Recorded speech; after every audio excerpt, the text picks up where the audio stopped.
You know you're dealing with a real theater queen when she can be sobbing on the inside and still deliver a monologue worthy of an ovation. That's Julia Lambert for you. Actress by profession, drama queen by calling, and quite possibly the only woman who could treat a real-life affair like an opening night performance. Now imagine this. You're a famous actress. Your husband is handsome, wooden, and manages your career better than he manages your marriage. And your son, well, he's smart enough to psychoanalyze your entire personality in one scathing speech. What do? Easy. You take a 22-year-old accountant as a lover, destroy his girlfriend's career out of revenge, and then return to the stage to outact every rival in your path. Because, darling, the show must go on. Let's dive into the delicious drama of theater.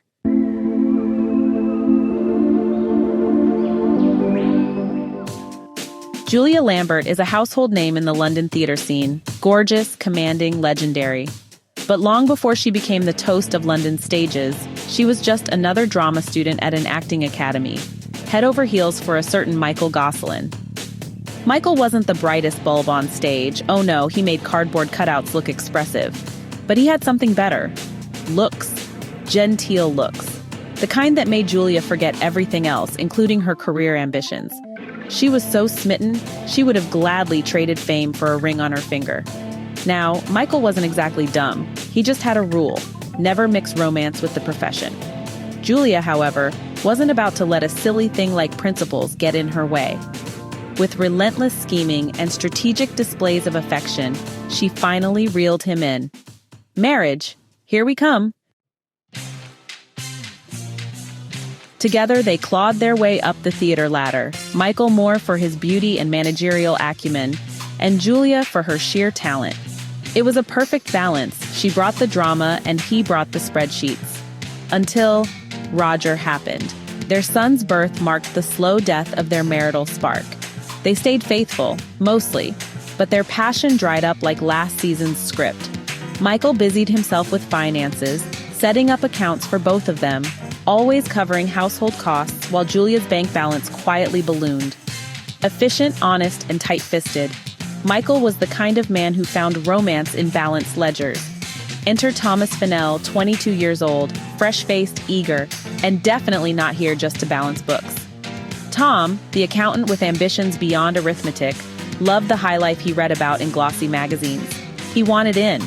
And when Michael invited him to lunch with Julia, the stage was set. Their first real connection? Tom inviting Julia to his single room in a dingy part of London. Now, if someone invites you to a place called Earl's Court and you're used to sipping champagne backstage, curiosity alone might drag you there. Julia laughed at the idea, and then went. Because why not? Life is a stage, and Julia was born for spectacle. That was the beginning of the affair. Soon they were drinking, dining, and fornicating like there was no tomorrow. Julia, famed for her fidelity, masked her affair with Oscar-worthy performances. Even Michael, the numbers guy, remained blissfully unaware. After all, he was more concerned about savings than sensations. Now let's bring in Dolly DeVries. Dolly, widowed, wealthy, and in love with Julia.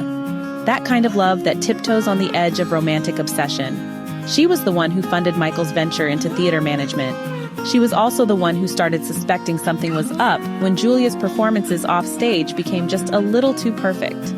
Dolly sniffed out the truth and went straight to Michael. But Michael, bless his accounting soul, waved it off. Tom, the accountant? Preposterous.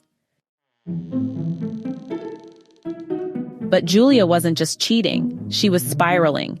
See, Tom had a girlfriend, Avis Critchen.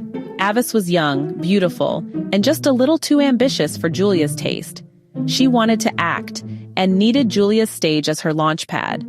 Julia, feeling her age and her hold over Tom slipping, decided it was time for a little sabotage.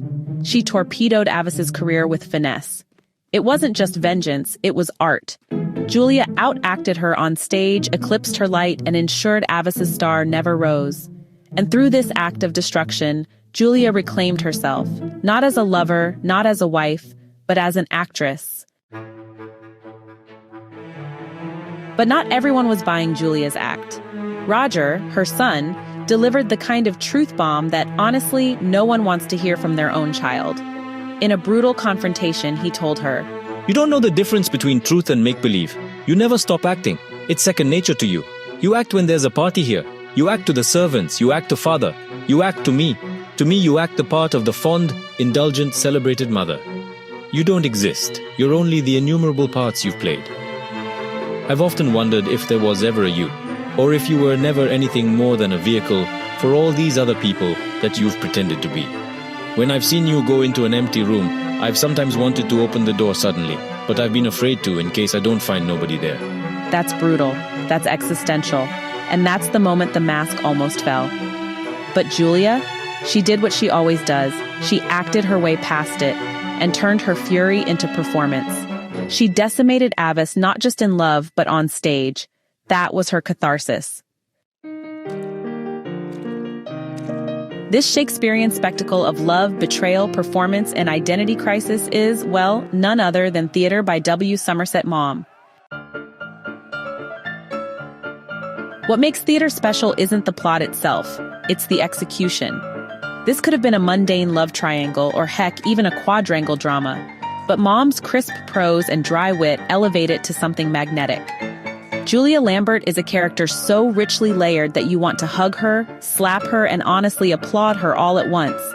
She's infuriating and vulnerable, arrogant and insecure.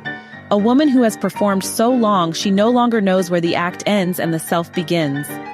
Maugham's strength lies in dissecting human nature with scalpel-like precision. The affair is not just about lust. It's about aging, relevance, ego, and the theater of everyday life.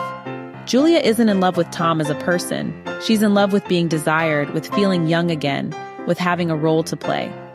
Michael is equally fascinating. He's emotionally stunted, hyper-focused on finance, and yet he's the reason Julia shines on stage. Their dynamic is cold but functional, two people united not by love but by mutual utility. Then there's Roger, Julia's mirror. He reflects her truths in ways no critic or audience ever could. His comment is not just a rebuke but a cry for authenticity in a world built on illusion. Even Dolly, with her possessive affection, adds complexity. Her heartbreak isn't just about betrayal. It's about being invisible in a world where youth and beauty rule. Performance versus reality. Now that's the biggest theme here. Julia is always acting, even in private. The lines between truth and fiction blur until there's no real Julia left. Aging and relevance, Julia's affair is sparked not just by loneliness, but by the creeping sense of being replaced.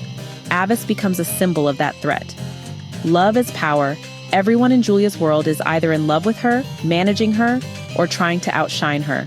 And she uses love like a weapon or a shield. Self-delusion. Julia lies to herself as convincingly as she lies to others. Even when confronted with truth, she doubles down on her illusion. Somerset Maugham, one of Britain's finest storytellers, was known for his razor-sharp observations on society and human behavior. A former medical student turned playwright and novelist, Maugham's works often explore identity, morality, and the masks we wear. He had a gift for making the psychological internal world entertaining. In theater, he doesn't just show us drama. He dissects it layer by painful layer. So if you've ever wondered what happens when life becomes one long performance, or if you've ever met someone who can lie with such conviction it deserves an Oscar, then theater is the backstage pass you didn't know you needed. Until next time, remember, some people wear masks to hide. Julia Lambert wore hers to shine. Cue exit music, applause, curtain drop. Hey, thanks so much for hanging out with me today. If you're interested in diving deeper into this book, I've left some links down in the description. You can use it to grab yourself a copy and keep the adventure going. And if you're in the mood for more great reads, don't go just yet. Click on one of the videos popping up right now that I think you'll love. And don't forget to give this review a like, leave a comment, or even subscribe if you'd like to see more. Every bit of support helps us grow this little community of book lovers. See you in the next one.